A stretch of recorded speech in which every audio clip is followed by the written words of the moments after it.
Hello, good morning, and welcome to the Just for Today Daily Post. My name's Ryan, I'm an addict, and I'm proud to say I've got 12 days clean just for today through the rooms of Narcotics Anonymous. So just a really quick reminder, this video always gets posted the day before, so it's there for the full 24 hours for the day it's assigned to. Without further delay, straight into the reading. Okay, so it's May the 2nd, and the title of today's reading is Just Maybe.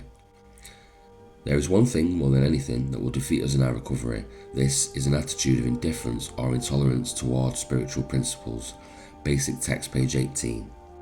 When we first came to NA, many of us had great difficulty accepting the spiritual principles underlying this program, and for good reason. No matter how we tried to control our addiction, we found ourselves powerless.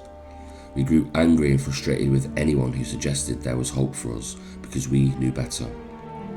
Spiritual ideas may have had some bearing on other people's lives, but not ours.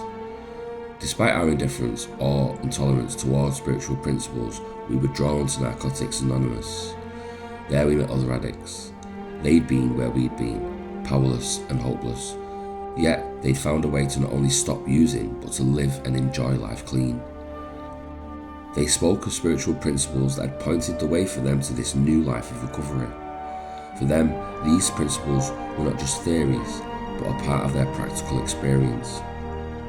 Yes, we'd had good reason to be sceptical, but these spiritual principles spoken of by other NA members really seemed to work. Once we admitted this, we didn't necessarily accept every spiritual idea we heard, but we did start to think that if these principles had worked for others, just maybe, they'd work for us too. For a beginning, that willingness was enough. Just for today. Just maybe the spiritual principles I hear spoken of in NA might work for me. I am willing, at least, to open my mind to the possibility. So there we go, guys. That is May the 2nd. As I always say, try and get yourself to a meeting. Try and connect with newcomers. Try and connect with old-timers. Take that step to connect to people today. I know it's hard, guys. It is not the easiest thing to pick up the phone and ring someone. It's even harder sometimes to answer the phone to somebody from NA or, somebody from the fellowship. But, throw yourself into it, guys. One thing I've always found is that when I connected, I always felt better. I always had a better day. If I ever felt like I was in trouble, then I'd ring somebody in the fellowship and I'd quickly be took out of my own thinking. So, have a great day, guys. Stay safe for these 24 hours, and I'll leave it there just for today.